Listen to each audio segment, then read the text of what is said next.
I'm Joseph. And I'm Nick. And this is Fish Jelly. Mm-hmm. Oh, how are you? I'm good. How are you? Okay. You went out last night. Yes.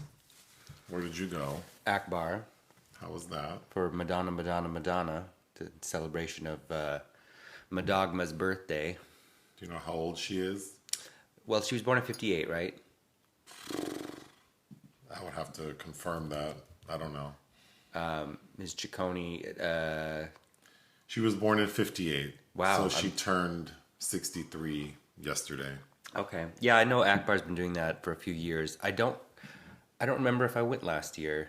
I think I went before the pandemic though, so that would have been 2019. Yeah, because Madam X was still pretty fresh, and I remember dancing to Ray of Light and I Don't Search, I Find back to back. It was packed last night. There was a line around the block to get in. Monkeypox. Okay. Oops. But once I got inside, it wasn't as bad. But you know, have you been to Akbar when the toilet situation is funky? What do you mean? Somebody had explosive something in one of those. Oh. That's always a fear, is having to, Yeah, but having to do more than number one in a gay bar bathroom. But I've been there before in that back part of the main bar where something happened in the bathroom and you just couldn't sit back there because the smell permeated the whole area. Oh, well, bodily functions happen. It's true, but otherwise it was fun. I took my driver's license exam this morning online. It was actually better. The experience was better than I thought it would be. How do they not stop you from cheating? They don't. Anyone could have taken the test for me, I suppose, because it didn't really ask me to verify who I am. So there are two options. There's one where it's proctored, but then one would have to be prepared to take the test immediately. I chose the e-learning option because I was not prepared to I hadn't studied one thing. So I paid my $39 and did the e-learning version, which basically walks through 8 different sections, like traffic signs, driving under the influence, blah, blah, blah. And then after every section, there's a small quiz. And then I assumed that after every section, that small quiz was preparing me for a bigger test. Mm-hmm. But no, I finished it and it's like, okay, you finished your renewal test. So yeah, I'm not sure how they're making certain that the licensed person took the test, but I will say, as someone who took the test properly, I actually did listen to everything, and it only took an hour and some change. I probably learned more doing that than if I would have just skimmed the booklet and then winged it. Because, a big part of taking tests is kind of just thinking about the question and, Yeah. Critical thinking and process of elimination and common sense will get you pretty far, for however many 75% have to be accurate. But being walked through the e-learning situation, for my learning style, was pretty effective. I feel like I did learn a lot. Yeah, but I feel like most people would abuse that. I'm assuming there is a percentage of people who are having other people take it for them. But, the other thing too is it's kind of pointless. So then someone's going to take it for you that has to sit through the entire thing. Yeah. Because you can't just skip through it. To me, that's pretty lame. No, I mean retaining what you learned. Oh, sure. I meant cheating. Is I know people probably do cheat, but yeah. Anyhow. So now you'll get your real ID finally. Well, no, now I have to I made an appointment to go and submit all the paperwork. Oh. It just means that I can get through faster because I don't have to take the test and I've already submitted my documents. Oh, yeah, I remember when I went in to do that, which was probably 2019, and being surprised on the spot that I had to take the test, so I had to read through that damn booklet. Well, in the DMV, I chose the one near our house, which is right next to the gym I go to, and I've blocked 3 hours of my day for this. So my goal is to be able to get to that appointment, go to the gym, and be done within the 3 hours. Okay. So we'll see. Wow, look at you. So we'll see if the DMV can assist me with that. If not, you'll curse them. Anyway, so we watched the first episode of RuPaul's Secret Celebrity Drag Race season 2. The format's different this time because all of the queens are all 9 of them showed up at once. Last season, every episode there were 3 new people who just basically did one lip sync. But this one, the budget is obviously much higher, and the people who make it to the end are spending a lot more time doing drag, right? I mean, the person who wins will have probably done what, like 8 episodes? Yeah. Or 6? Actually, I think it's 6 because we prepaid for all the... Oh, anyway. Based on what we paid, it seems like there's probably like 6 or 7 episodes, but they're not revealing who the celebrities are until they're eliminated. So episode 1, all of the celebrities did a lip sync. It was kind of like very rapid. Well, there's so many. There are so many, and then we can't see their faces, so we don't really see them rehearsing or putting makeup on, obviously. It's just kind of like from the back, we kind of hear them answer one question, and then they immediately get on stage and perform. And you see clips of their drag mentors chatting with them, which are Brooklyn Heights, Monet Exchange, and Jujubee. Who's back again? Back. I didn't need them. Nope, not at all. But who knows? Well, I don't know. This format's weird because when we get to the end and there are fewer queens, we still can't see their faces. So it's weird watching someone talk as we're looking at the person they're talking to. But the first episode, the queen who was eliminated was a queen who named herself Fabulosity, which is a terrible drag name. But that celebrity was Loretta Devine. Who was one of the 3 that we clocked ahead of time. Like we knew it was her. Well, we clocked Loretta Devine, Danny Franzese from Mean Girls, and who's the third? Oh, Taylor Dane. Yeah. But yes, they didn't really do her drag well, though. I thought Loretta looked so crazy. I thought she looked like the corpse of Kennedy Davenport. Her makeup was definitely like cremation number 3. Yeah. And then her outfit was bad. And, she's an older woman. How old is Loretta Devine? Is she in her 70s? I wouldn't be surprised. But she's 72. Yeah. Actually, her birthday is in a week. Yeah, no, I like her a lot. I wish she had stayed at least another episode. And of all the people who, she's a real star. Yeah.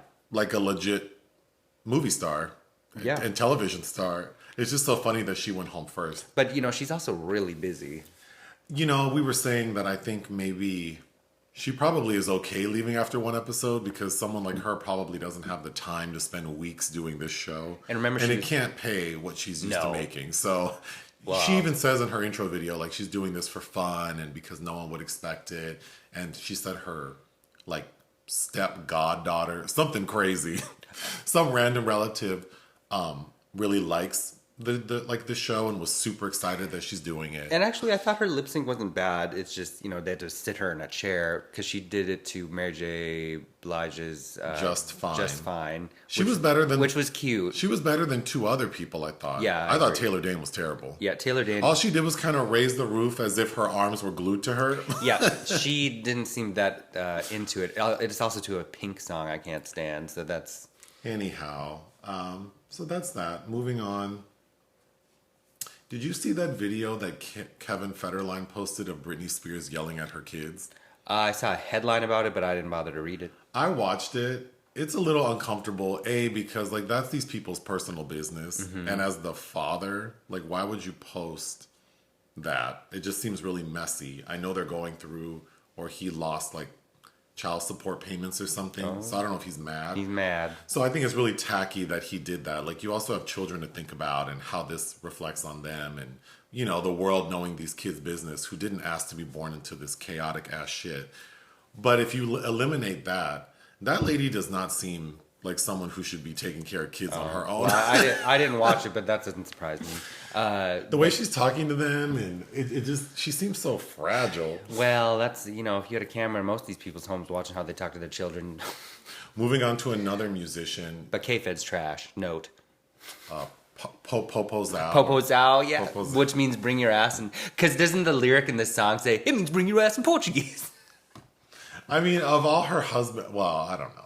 How many she I had? remember thinking he was attractive back then. But and then they had that show, that reality show. That's right. I just remember my friend Camille and I clowning the hell out of that song.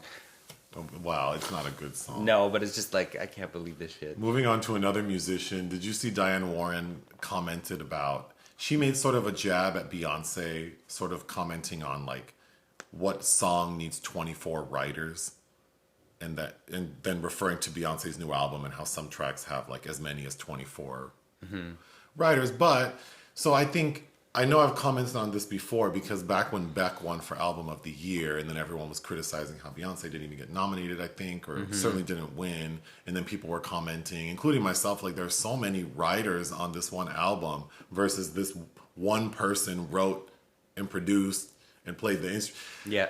You know, yes, it's more impressive to think one person was able to construct this piece of, you know, this body of work versus it taking 100 people to do the other one. But I thought it was important to mention that because one of the producers on Beyonce's new album, of course, Beyonce would never respond to something like this, but one of the producers did and said that the reason many of her songs have so many writers is not because it took that many people to write the song. It's that she wants to pay homage to the artist who influenced the track. So whether it's a direct sample or an interpolation of a track, namely a lot of like Black artists who don't own their publishing, she wanted to give them credit because technically she doesn't have to. Yeah. So like in the case of like Khalees, the track that she sampled, Khalees didn't write that song and doesn't own her publishing. So she only had to give credit to Pharrell. But she still gave credit to Khalees, which obviously was then removed because Khalees was mad. But so that's why a lot of these tracks have so many writers, is that she wanted to give credit to artists who either don't own their publishing and never got credit, or just wanted to give credit where credit was due. So I thought that was important to know. Like, people are quick to criticize Beyonce in particular, but really she's just trying to like honor the artist who influenced the track. Right. I mean, she's at such a level. I feel like people are searching for things to criticize. And then Diane Warren also made a comment about Diane Warren just wants her Oscar. like being nominated for so many Grammys. And then I saw that, of course, the Beehive stays on top of all of this. But Diane Warren and Beyonce have the same number of Grammys. So, Beyonce has a lot of damn Grammys. So Diane Warren, I remember, had some friend going to all these Oscar parties at the last award season, like really trying to hype her. Anyhow, moving on. There was a question for, I guess it's advice about how we... Oh, go ahead. Oh, sorry, I forgot. Oh, there was some other big scandal. Oh, who is that Hilton asshole that called Lizzo? Oh, Kathy Hilton was on Watch What Happens Live, and Andy Cohen's messy because he did a thing where he was pulling up younger celebrities and asking Kathy Hilton if she knows who these people are. So first of all, it's like shady because you're doing this to this old lady who's out of touch and probably doesn't know. And then you're also setting it up so that she's going to like mistake some people, and then that's shady against them. I just think that part of the problem too is like whoever let this lady on this show, and then Andy Cohen playing these games, but he pulled up a picture of Lizzo and asked her who that was, and this lady said Precious. But this is what's disrespectful. It's okay, she doesn't know Lizzo. Okay, her mental reference is another big black woman, but can't you say like, oh, I don't know her name, but isn't that the woman that played Precious? Well, right. Yeah. But the best part of the clip is everyone in the room is not black except some man behind the bar. I don't know who this man is, but there's a black man behind the bar. And when she says that, the camera goes right to him and he makes a face like, oh my God. I mean, I thought that was trashy. Yeah, that's pretty bad. And she should be fucking dragged, but whatever. Wow. Anyway.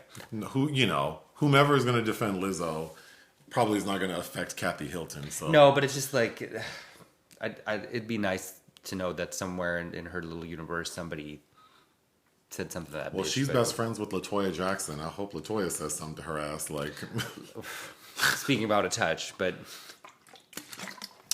anyway, the question was, how do we stay in shape? How do we stay in shape? Which I think is funny because we really don't ever on like YouTube show our body. Like, you can't see our bodies, so how does someone know that we're in shape? Well, in 2009, I sold my soul to Satan, and Well, you're in better shape than I am. Okay, whatever. But yeah, people only see us from like the chest up. So You have a nice chest. yeah, we're the same height, and I weigh like 50 pounds more than you do. You have a completely different But I frame. have a very different body than you do. I'm much more meaty than you are. But yeah, how do you stay in shape? Well, I run every day You run every day. and sometimes eat properly. I wouldn't say I'm in shape, so I mean, there's nothing for me to say. I do think you're in shape. exercise every day, but Yeah, you do. then I ruin it by eating like an animal. Same. I feel like I ruin the goodwill I If have I with my need- body. The one thing I think, I mean, this would apply to both of us, but the one thing I am lucky in having Is a man who makes food for you. No. is I have no problem being active. Meaning, like, I can work out every day. It no matter what, I can do something every day. Which typically is we have a balcony attached to our bedroom, and I have a workout mat and one of those Bowflex like weight systems and a big mirror, and I'll just get out there and do like a 40-minute workout, and I do that every day. It's not difficult for me to get up and work out, which doesn't sound like a big deal. Like big whoop want to fight about it, but there are some people who we all know. You know, there are people we all know who like just getting them to walk from the car to Target, like, you know, from the parking lot to the store is like they'll drive around for 20 minutes trying to find the closest parking spot. So getting them to go to the gym is like you'd have to kill them. No, it's about habit forming, and now if it's rare unless I'm traveling where I don't run. Like I run 4.5 miles outside, and my body kind of craves it. But even last night I walked to and from Akbar, which is about a little over 2 miles from here. Yeah. I mean, I think it feels good, but Yeah, I'm not like the adrenaline from working out. Like, I'm not going to say that I love working out because I feel great. Although when I do finish a workout, I do feel better. So, but I don't know that it's that feeling that motivates me. I just think that it's a habit that I've had where it's like, oh, I have to exercise every day. And, you know, doing it at home makes it very efficient because I usually just put on shorts and that's it. I don't have to get ready, brush my teeth, do my hair, and then I spend 40 minutes and then I go rinse off and I'm done. I don't like the production of going to a gym and having to park and having to wait for any kind of equipment. I do go to the gym now, but that's because through our health insurance is very cheap. The gym is very close to our house. They have very nice covered secure parking that's free. And then I just go and do, you know, cardio. So it's very easy to get in and out. But yeah, I think the production of going. Yeah, that's again, nothing wrong with, I think that's great. If I probably should stop running outside, as we've talked about eventually, and run inside due to sun damage. But that's part of my reluctance to do it, is it feels very confining. But anyway, when our food habits are really, which aren't the best, the thing that seems to work is a meal or an eating style called Whole30, which is basically just fruits, nuts, vegetables, and meat, except peanuts, and that's all you can eat, basically. So obviously you're eliminating sugar, dairy, grains, all that. But that is, if I want to lose weight, that usually works very well for me. Yeah, it's basically just tricking your body into using fat sources to burn. Because Whole30 is not a diet. It's supposed to highlight what foods might be causing you inflammation. So that's why there's like no legumes and shit in that regimen. But and you know, the reality is sugar is the devil. Yes, it is. I feel awful when I eat lots of sugar. And then when I don't eat a lot of sugar, and then so being on Whole30 and then the first day back eating sugar is like I feel ill. But it's just so hard. Everything has sugar. Yeah. It's amazing how like ketchup. Why does ketchup have sugar? And then you can buy ketchup that doesn't have sugar and it tastes the same. Oh, I just found beef jerky that didn't have sugar yesterday. But finding things that don't have sugar, like things that you wouldn't think have sugar, do. Yeah, bacon, nuts in the bag, yes. Like fucking cashews have, like, why did you put sugar on these cashews? Pasta sauce. Well, because it's a preservative, so. But yeah, so anyway, I also had a conversation with someone a week ago about how boring it is because they were asking me about fitness, and I'm like, it's so boring to talk about it, and I hate when people talk about it. I don't like talking about it because I'm also not in the best shape. So I feel like when people, the other thing about talking about your fitness and diet regimen is that people scrutinize your body. Mm-hmm. That's why I don't like talking about it because I'm not in the best shape. I don't profess to be. So yeah. That's about all you'll get from me. Well, I think that you are selling yourself short. I think you're in great shape. Thank you. So, films released we didn't cover. Emily the Criminal. Yeah, well, it would have been kind of I watched this out of Sundance, and I think you watched part of it, which is why you didn't opt into reviewing it with Aubrey Plaza. Oh. Where she plays that food delivery service. Yeah, I remember that. And then she starts stealing things, including there's a pretty good scene where she steals that car from the dealership. Yeah, I do recall some of that. People are calling it a career best, and she is good in it, and I like her a lot, but I mean, I prefer Black Bear. But so we did not review that. It opened this week. Next, Emergency Declaration. We tried to watch I did want to watch this, but the screening, for some reason, the screener wasn't like streaming to the Apple TV. I'm having trouble casting it, but I still have it, and I do plan to watch it, but it's the direct South Korean film from Han Jae Rim, notably starring Song Kang-ho. Next is Inu O, which I know is animation. Yeah, anime from Masaki Yuasa. Something about two entities with having rock concerts. That's all I know about it, but that opened this week as well. Next is Girl Picture. This was in the Generation 14 sidebar at Berlin. It might have won an award. Directed by Ali Hapsalo. That opened this week. We did not review it. Lastly, Summering. Summering, James Ponsoldt, who hasn't had a film since The Circle in 2017, which I hated. And that was kind of he's a very notable indie filmmaker, and that was kind of a stepping out with Tom Hanks and who's that little girl from the Harry Potter films? Emma Watson. God, it wasn't good, but Glenn Headley and Bill Paxton were her parents, who are both dead now. It's one of their last films for both of them. He hasn't done a new film, so he just directed Summering, was at Sundance. I missed it there. And I have to say, I really didn't like it, but it's about a pair of 4 young girls. They're a week away from starting middle school, and they find a dead body. It's very much like Stand By Me meets Now and Then, and we focus on their mothers as well. Lake Bell and Megan Mullally play 2 of the mothers. And I have to say, that's how I felt about it. But I reviewed it for IM Cinema. Movies you watched for fun, something called Wounds. Yes, I missed this on the festival circuit in 2019. Babak Anvari, it's his second film starring Armie Hammer and Zazie Beetz and Dakota Johnson. And I have to say, I think the casting is quite well done. And there are some faults to be had with the film, but overall I really enjoyed it. About this bartender who's an alcoholic and kind of lets himself be consumed in this otherworldly drama. Wait, didn't I just watch something with Armie Hammer in it?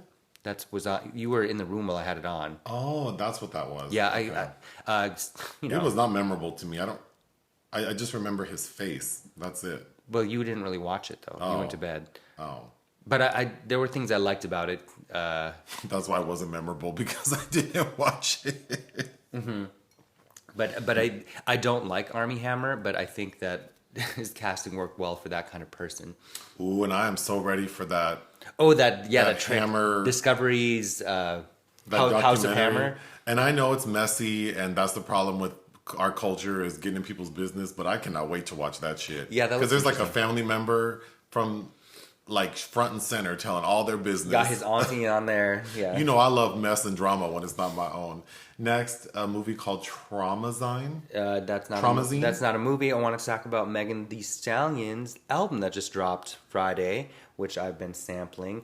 Traumazine. Oh, Traumazine. And okay. The tracks I liked the most so far are Her, NDA, and Anxiety. But I was sending you snippets. If I had had more time, I was going to outline all my favorite lyrics of hers for you to read out loud, because Well, why don't we revisit that next week then? Because I didn't even know she had a new album. Yeah, it's I get the sense that she's a beautiful woman. It sounds like a lot of other women give her a hard time. It sounds like she has a lot of sex that is physically fulfilling but is not emotionally fulfilling. Oh,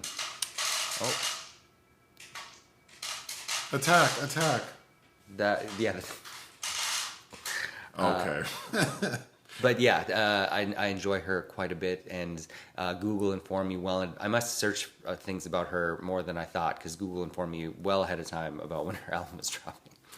All right, projects of interest, something called Electric State. Yeah, the Russo brothers, who I don't really care for, but I like the cast that's shaping up for this film, because Millie Bobby Brown and Chris Pratt were attached, but now it's also joined by Jenny Slate, Brian Cox, Michelle Yeoh, and Stanley Tucci.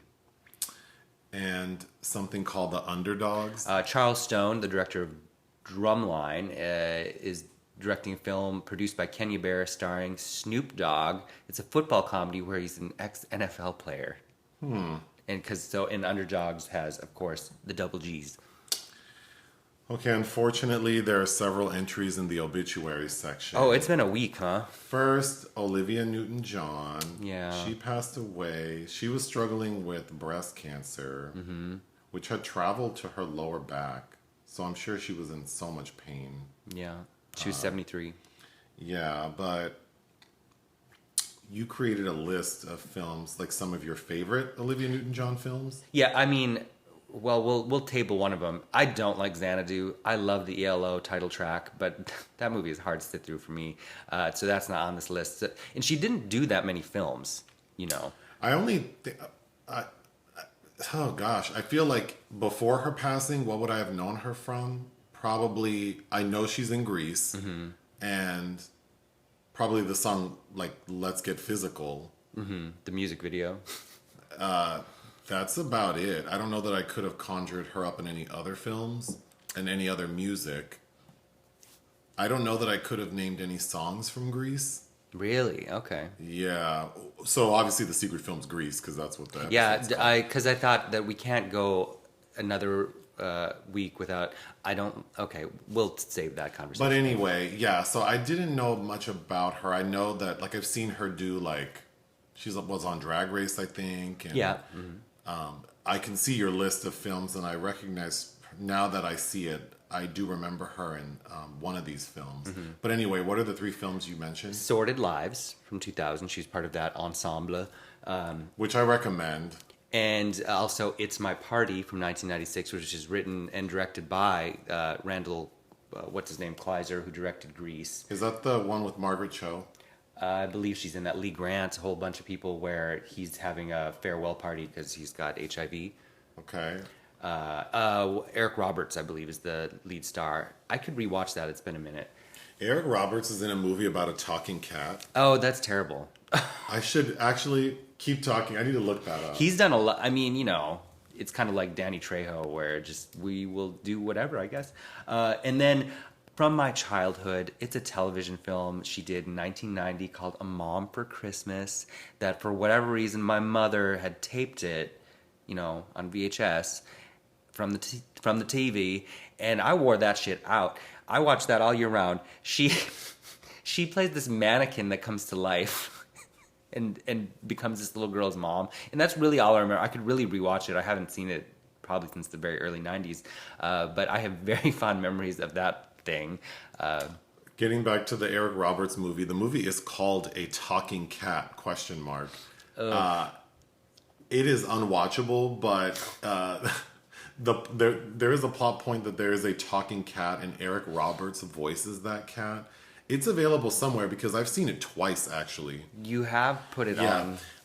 And so the sound for the talking cat is Eric Roberts, but it sounds like a phone conversation was recorded. Like he provided his vocals via a telephone call. And drunk. And also under the influence of something. It's really hard to watch, and listening to him do this is like, if they paid him $20,000 to read these lines, I don't know, but it wasn't worth it because it's pretty embarrassing. Is that all you have to say about Olivia? I never saw Two of a Kind, which reunited her with Mr. Travolta in 1983. No, it's just sad, you know. Okay, next is Issey Miyake, the Japanese fashion designer. He passed away as well. Okay. My memory of him is the very first cologne I ever bought for myself. Because I liked cologne a lot growing up because my dad liked it, and then some was purchased for me. But I believe I was like 19, and I remember going to a place inside of the Forum Shops at Caesar's Palace in Las Vegas, and I was with some guy I was hanging out with, and he said he liked it. Like, we were smelling cologne, and so I bought it, and that was the first time I ever bought like cologne for myself. So, and then the bottle it comes in is beautiful. It's like frosted white. It's very flat. It almost looks like when you referenced that Superman movie with the glass. Oh, General Zod. Yeah, it has that Zone. kind of shape. It's very geometric. Oh, you sound like a collector. But yeah. Oh, the next item on your list is not a death, per se. It's not a death, but Yet. Salman Rushdie was giving a talk, I believe. Yeah, he was on stage and... A lecture, and you stabbed many times. And someone ran up there and stabbed that man. That's crazy. That's as hell. 24. Well, do you know any background about that? No. Okay, so Salman Rushdie wrote a book I think it was 1988, called The Satanic Verses, which immediately caused controversy as being blasphemous, is Islamophobic, although I don't know if that's the term they were using back then. But Ayatollah issued a fatwa against him, and then he went into hiding for 10 years because all around the world people were trying to murder him. Those that translated his book into other languages, including the Japanese translator and the Italian translator, were both murdered. Oh. He's still published. He's 75 now, but that was a big deal. That's a very famously banned book, which I have not read. To be honest, the only thing I know about him, and the only reason I know about him, is because he used to be married to Padma Lakshmi, the judge from Top Chef. So, and then I know that there was like controversy around that, like when she married him. Because he's much older, yeah. Well, he's older and not the most attractive man, but then also his writing. So I did know, that's the only reason I knew who that was, and that was the extent of it, is that he's kind of controversial. Yes, but it's some 24-year-old from New Jersey. That's all I know. But he might lose an eye. Like, they stabbed him many times. Lastly, Anne Heche, she's brain dead. So in California, that's considered like officially dead, but she's on life support, so her organs can be harvested. But yeah, Anne Heche is gone. Yeah, that's a bummer. The circumstances under which her accident happened are still not clear, because the toxicology report, those things take a while. Mm-hmm. But she definitely had cocaine in her system, and apparently not alcohol, but some narcotics. Yeah, poor thing. I mean, to die that way is just so crazy. Like, yeah, I mean, that was just such a crazy story, and then that's how it's ending. But it wasn't her. Didn't she have an episode like after the Ellen thing where she was like out in the field talking about aliens, or like didn't she bum rush some house one time? There were a few different things, but she had kind of a hard childhood. She has a memoir called "Call Me Crazy," which I haven't read. But I know that she's been through a lot. I remember a few years ago she had issues with the man who she has the child with, because she was paying him alimony, and I think she wasn't getting the same kind of paycheck she used to, and was having trouble keeping up with payment. Oh, the incident is, right after she broke up with Ellen, she was driving, only wearing bra and panties, and like parked her car, walked like a significant distance to some ranch house, where the person who owned the home like greeted her, and it was clear that she was like under the influence of drugs and alcohol. But yeah, like she's, it's just sad. And, it's sad, yeah. And she has made comments about herself and her mental health that are kind of alarming. Mm-hmm. But it's hard because people do things and exhibit red flags, and not we all, but some of us say things that are alarming, and it's just like there's only so much the people around you can do, right? Right. Especially when you have resources, right? Like this lady was still working. She's still working, yeah. And making money. Like she certainly could take care of herself. Maybe not at the, at the level that she may have been accustomed to at different points in her life. But still, it's like the same with Michael Jackson. Like you can't tell Michael Jackson anything. His money was still right. Like he's still super powerful in a sense because of his celebrity. So yeah, it's just sad. And the way she died is so like upsetting. Yeah, it is upsetting. And for the people who cared about her, like to see her that way is like, oh my goodness. But she had I think people forget really that she's had quite the varied career. Well, you made a list of films of hers you like, so why don't you go through them? At number 5, I have a tie between Catfight, a 2016 film where she co-starred with Sandra Oh, which is basically that's what the film is, these two women having a down and out cat fight that's quite violent. And then My Friend Dahmer in 2017 where she played Jeffrey Dahmer's mother, which you saw. Yeah. Next on my list is... I don't remember her in it though. It's a small supporting. She was an absent mother. She was consumed with her own issues. 2 films from 2011 that Anne Heche did that both starred Sigourney Weaver, although I don't believe that she shared any scenes with Sigourney in either of them, but Cedar Rapids, starring Ed Helms, directed by Miguel Arteta, and Ramparts, directed by Oren Muverman, where I believe Anne Heche and Cynthia Nixon are in a lesbian relationship, but they both had children with Woody Harrelson's character, if you remember that. I remember I dragged you to see that. Next, Birth, Jonathan Glazer's, that's a masterpiece. With Nicole Kidman? Yeah. Oh, I love that movie. When I tell you, I couldn't tell you anything about Anne Heche except that she used to date Ellen DeGeneres. I had no idea she was in any of these movies.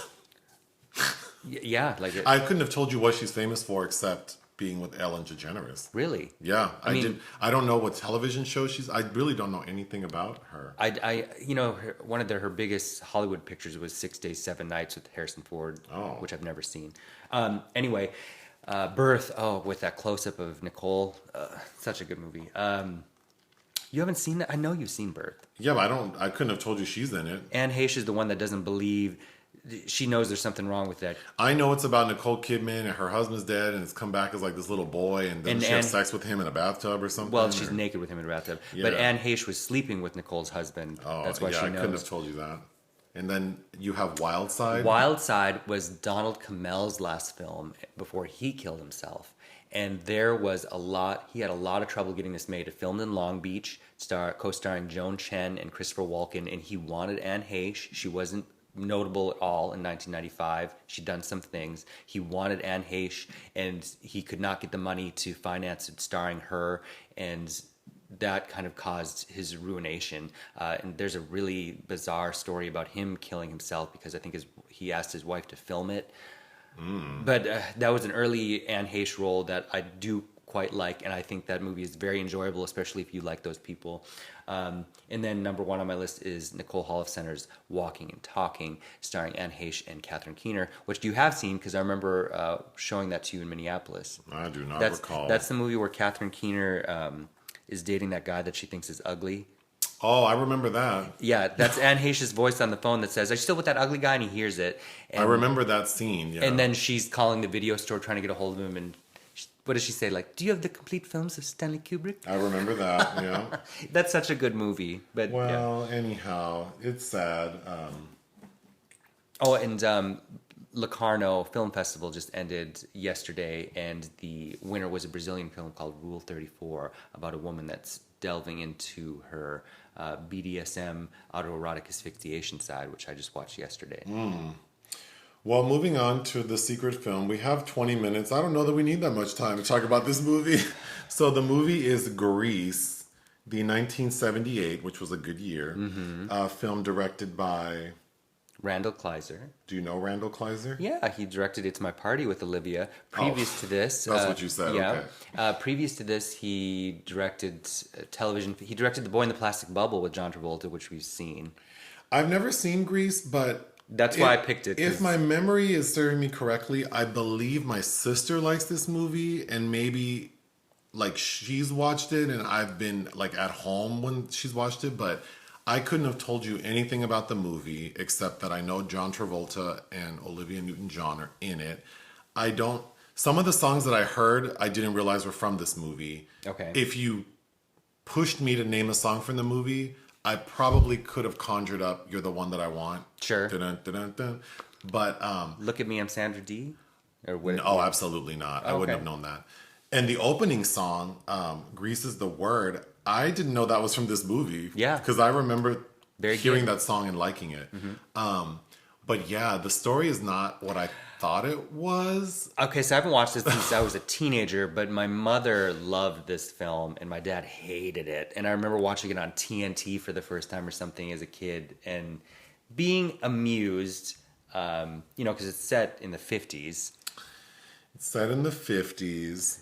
Like the big film on the marquee in the opening credits is Tammy and the Bachelor, starring Debbie Reynolds. So that's not a favorite period of mine in any regard. And most of these people, There's only one black person in the movie. there's a couple in the dance-off scene. And he's just like in the background dancing. Yes, it's a very At the dance-off for American Bandstand or whatever it's called. oh, it's a very white film. I don't like any of the characters. Well, here's the thing. I didn't like it. I don't hate it. I don't hate it. I wouldn't watch it again, like, on my own accord. Maybe if there's some rooftop screening someone invites us to and I'm promised, alcohol and red vines, maybe I would go. And there's good parking, covered parking. But, It's if Cotton Candy were a film and you ate too much of it, is how this feels. It's not really, because some of the themes are... It's very adult. Well, kind of. I mean, there's like... the characters I found more interesting were not the leads. I Correct. thought... Stockard Channing was... Stockard Channing and the one... Frenchie? Yes. I thought Frenchie and Rizzo were more interesting. Because Rizzo's dealing with, like... this potential pregnancy and how everyone's reacting to her. Mm-hmm. And then Frenchie seems to be the only responsible one who's like going to leave school to go to beauty school. Didi Khan, yep. And she wants to take care of herself. I thought those characters were way more interesting than Sandra Dee and whatever Danny Zuko. Danny are doing. But the basics... And it's not even a basic story. It's kind of complicated. There's a lot going on. There's a lot going on. But basically it's about Olivia Newton-John and John Travolta. Over the summer before their senior year, they had met like at a beach and sort of had like there's a song called like Summer Romance or Summer Lovin'. Summer Lovin'. So these two teenagers meet and fall in love over the summer, but don't like think they're ever going to reconnect. Because she lives in Sydney. Because she's from Australia and assumed that she was going back. But plans changed and now she's living in the US and finishing high school at this school. And she doesn't know that John Travolta also goes there. Mm-hmm. So they reconnect, but he's part of this gang of guys who are like assholes. And so she overhears him talking about her in a negative way or a disparaging way. So then the bulk of the film is her sort of doing her own thing. She's like at one point dating Lorenzo Lamas. Who I remember as a kid thinking was he was the handsome one to me, but... The one I found most attractive was Kaniki, but I think Lorenzo Lamas, if it weren't for that awful blonde hair, he's very handsome. But anyway... Kaniki's played by Jeff Conaway. Did you recognize... He's dead now, too. No. He's in Elvira, Mistress of the Dark. Oh! And I remember liking that person. That's him. Mm-hmm. Yeah, I thought he was the most, like, handsome one. But they're all... there are a lot of good-looking John Travolta's very good. There are a lot of good-looking people in the movie. Some of the guys in his little gang are cute. But anyway... Obviously, they get back together, and then the end of the movie is them singing "You're the One That I Want." Mm-hmm. So, and then all's well that ends well. Driving off into the sky. We'll get to all that, but so we already talked about my first two notes. So the casting is really distracting because some of these people look elderly. Oh, they do. Yes. As soon as Rizzo, Stockard Channing walks up on the screen, I was like, that looks like someone's mom. She looks like one of these characters' moms. Then one of the guys in John Travolta's little gang, they all look, only one of them, the little blonde, looked like he was high school age, but the rest looked like they're in their 20s. Yes. And then one of the guys named Sonny, he looked like someone's dad. Michael Tucci, yeah, he looks... He looked like someone's He was dad. raggedy in every possible But way. even the background people, like they clearly didn't hire teenagers. No, like, not at some of all. these people in the cafeteria look like whole ass adults. Watching this made me remember that how much I really, really like Alice Ghostley, and I know her from Designing Women.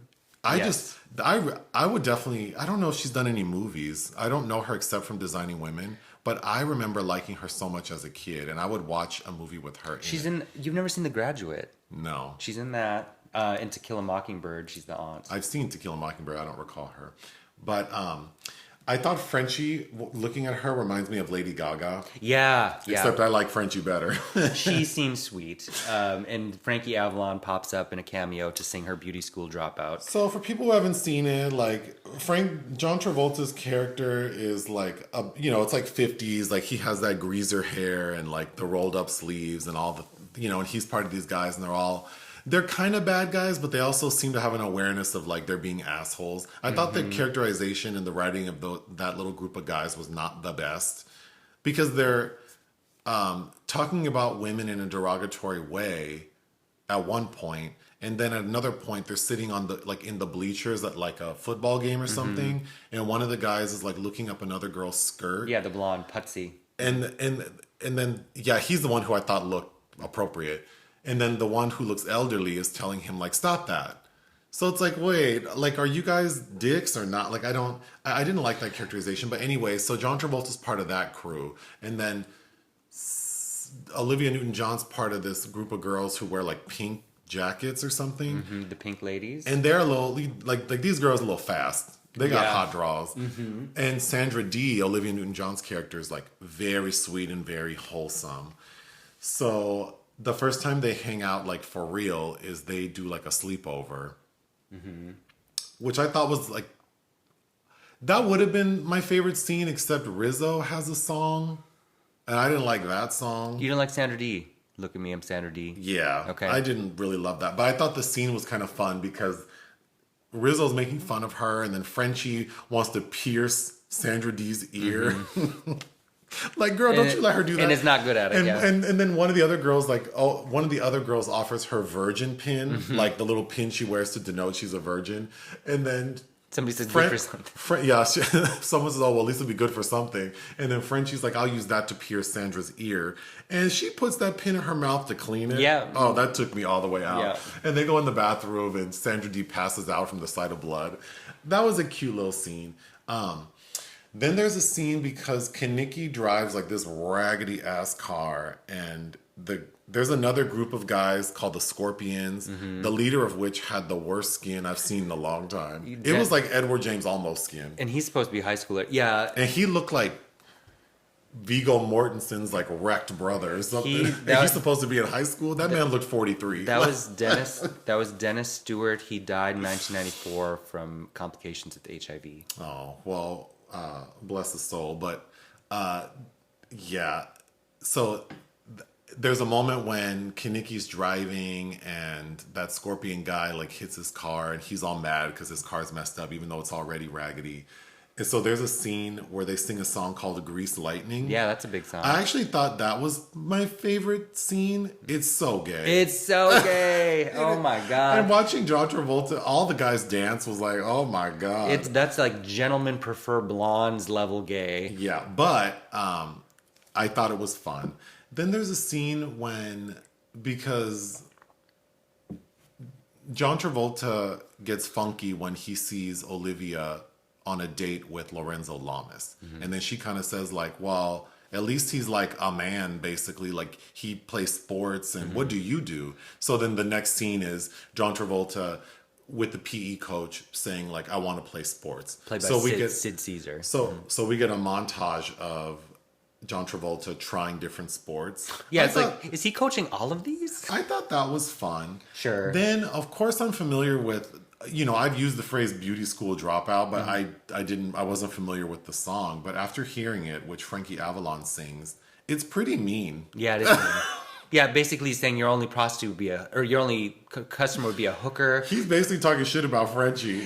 They're all mean, really, in this. Then there's a dance-off. Ugh. which is where another point when Olivia and John get into a little fight because they're dancing and then some character named Cha-Cha takes over and then it's Cha-Cha and John Travolta who win the contest.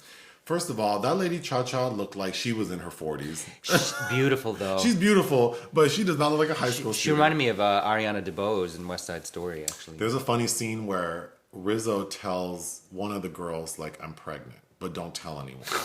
The girl who wears the virgin pin, she tells her, like, I'm pregnant, but don't tell anyone. And then there's a scene where she tells one person, and then it spreads so fast. It spreads as she's walking. Like, literally as she's walking through the drive-in, it spreads so fast that Kaneki, the one who she thinks she's pregnant by, is like walking up to her as she's...